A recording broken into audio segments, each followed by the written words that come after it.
बिस्मिल्लाहिर्रहमानिर्रहीम। मैं हूं आपका होस्ट राय अली हसनैन एडवोकेट और मेरा यूट्यूब चैनल है लॉ गुरु राय अली। आज मैं आप लोगों के साथ जो मेरा सीक्वल चल रहा है modes of transfer of properties, उसके हवाले से मैंने आपको पहले ओवरव्यू दिया था। आज मैं जो पहला मोड है सेल डीड, उसके बारे में डिटेल के साथ आप लोगों के साथ डिस्कशन करूँगा, तो मेरे साथ रहिएगा। Sale deed, transfer of ownership of any property from one person to other person, from seller to buyer। Seller जब प्रॉपर्टी की ऑनरशिप ट्रांसफ़र करता है बायर को, उसके लिए एक लीगल डॉक्यूमेंट बनाया जाता है जिसको हम क्या कहते हैं, सेल डीड कहते हैं। सेल डीड किन किन प्रॉपर्टीज़ की हो सकती है? सेल डीड कमर्शियल प्रॉपर्टीज़ की हो सकती है, सेल डीड रेजिडेंशियल प्रॉपर्टीज़ की हो सकती है, सेल डीड एग्रीकल्चरल लैंड की हो सकती है, और सेल डीड जो है वो इंडस्ट्रियल लैंड की भी हो सकती है। आप इन तमाम प्रॉपर्टीज़ की ओनरशिप की क्या करवा सकते हैं, सेल डीड करवा सकते हैं। अब सेल डीड के जो ज़रूरी इंग्रेडिएंट्स हैं वो कौन कौन से होते हैं, सेल डीड में क्या क्या लिखा जाता है, जब आप उसकी ड्राफ्टिंग करते हैं तो सेल डीड में आप क्या क्या राइट डाउन करते हैं, आपके साथ डिस्कस करता हूँ। सबसे पहले जो सेलर है उसके तमाम कवायद, जिसमें सेलर का नाम, उसकी वल्दियत, उसका एड्रेस, शनाख्ती कार्ड नंबर। बिसाइड जो परचेज़र है, जो बायर है, उसका CNSE, उसका नाम, उसके वालिद का नाम, उसके रेजिडेंशियल एड्रेस और उसका ID कार्ड नंबर। जो हमारे पास सेल डीड का ड्राफ्ट होता है जिसमें हम प्रॉपर्टी की डिस्क्रिप्शन ऐड करते हैं। प्रॉपर्टी की डिस्क्रिप्शन में क्या क्या चीज़ें होती हैं, जिसमें खेवट नंबर, खतौनी नंबर, खसरा नंबर, उसका मुरब्बा नंबर, उसके कितने किते हैं, उसकी जमाबंदी का साल क्या है, उसका चक नंबर कौन सा है, उसका मौज़ा कौन सा है, उसकी तहसील कौन सी है और उसका ज़िला कौन सा है। ये सारी चीज़ें हम उसमें लिखते हैं।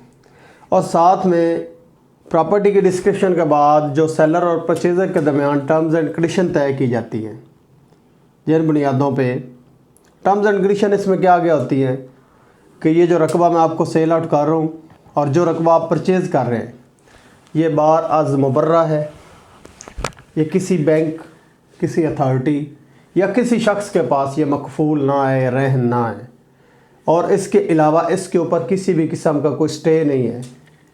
ये हर किस्म के कानूनी जो पेचीदगियाँ हैं, कानूनी जो मामलात हैं, उससे क्या है, ये पाक है।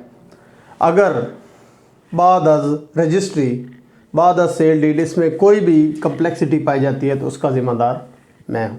ये उसमें जो सेलर है ये आपको लिख के देता है, या उसके अलावा जो मेरे वारसान हैं वो इसके बारे में आपसे नहीं पूछ सकते, या उनका इसके ऊपर कोई भी कानूनी हक़ नहीं है।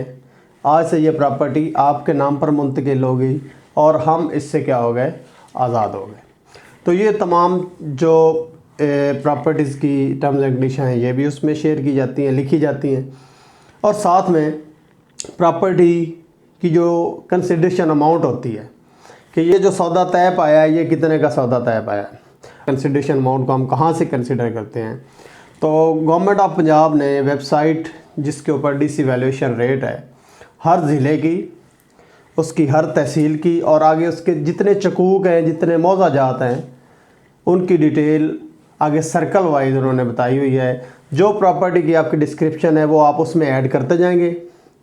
अगर आपकी प्रॉपर्टी कमर्शियल है या आपकी प्रॉपर्टी रेजिडेंशियल है तो उसको आप परचेज़ करेंगे मरलों के हिसाब से, उसका आप रेट निकालेंगे मरलों के हिसाब से, और एक मरले का रेट भी आएगा, और जितने मरले आप प्रॉपर्टी ख़रीद रहे हैं उसको उससे मल्टीप्लाई करेंगे तो आपका रेट मरलों में आ जाएगा। जो उसकी अमाउंट निकलेगी वो आपकी कंसिडरेशन अमाउंट कंसिडर होगी। आपकी अगर प्रॉपर्टी इंडस्ट्रियल है या आपकी प्रॉपर्टी एग्रीकल्चरल है तो उसको आपने एकड़ में उसको कंसिडर करना है। आपका पर एकड़ जो रेट आता है और आप जितने एकड़ परचेज़ कर रहे हैं, जितने एकड़ आप सेल आउट कर रहे हैं, उनके साथ मल्टीप्लाई करके आपकी जो अमाउंट निकलेगी वो आपकी कंसिडरेशन अमाउंट होगी। और उस हिसाब से आपने क्या करना होता है, आपने प्रॉपर्टी के टैक्सेस पे आउट करने होते हैं। अब प्रॉपर्टी के टैक्सेस कितनी किस्म के होते हैं, जिसमें स्टैम्प पेपर हो गया, जिसमें TMA फ़ीस हो गई, इसमें FBR के वाउचर्स हो गए, इसमें कंपैरिजन फ़ी हो गई, जिसमें म्यूटेशन फ़ी हो गई, रजिस्ट्रेशन फ़ी हो गई। और इसमें जो मेन इंपॉर्टेंट बात है कि जब भी कोई शख्स प्रॉपर्टी सेल आउट करता है तो वो सबसे पहले क्या करता है, कंसिडरेशन अमाउंट वसूल करता है। कंसिडरेशन अमाउंट को वो काउंट करता है, काउंट करने के बाद वो सब रजिस्ट्रार के पास वो बयान देता है।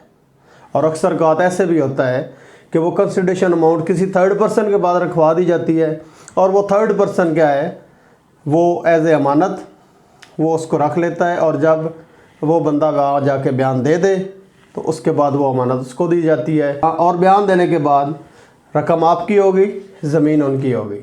रकम आपकी होगी, ऑनरशिप उनके नाम पर ट्रांसफ़र होगी। और इसका जो प्रॉपर प्रोसीजर है इंशाल्लाह मैं आप लोगों के साथ नेक्स्ट वीडियो में शेयर करूंगा। और जब आपके नाम पे सेल डीड ट्रांसफ़र हो जाए, जब आपके नाम पे ऑनरशिप ट्रांसफ़र हो जाए, तो इट मीन्स कि आपके पास एक लीगल डॉक्यूमेंट आ गया और आप लीगली उसके क्या हो गए, उस प्रॉपर्टी के ऑनर हो गए। रेवेन्यू रिकॉर्ड में भी आप ऑनर हो गए और पब्लिकली भी आप उस प्रॉपर्टी के ऑनर हो गए। अब आप वहाँ पे अपना बोर्ड अवेजा कर सकते हैं, आप उस प्रॉपर्टी को यूज़ कर सकते हैं, उस प्रॉपर्टी के ऊपर आप पोजेसन ले सकते हैं। whatever you want you can do on that property that has been transferred on your name। तो आई होप सो कि ये सेल डीड के बारे में आपको कंप्लीट इन्फॉर्मेशन मिल गई होगी। Thank you very much.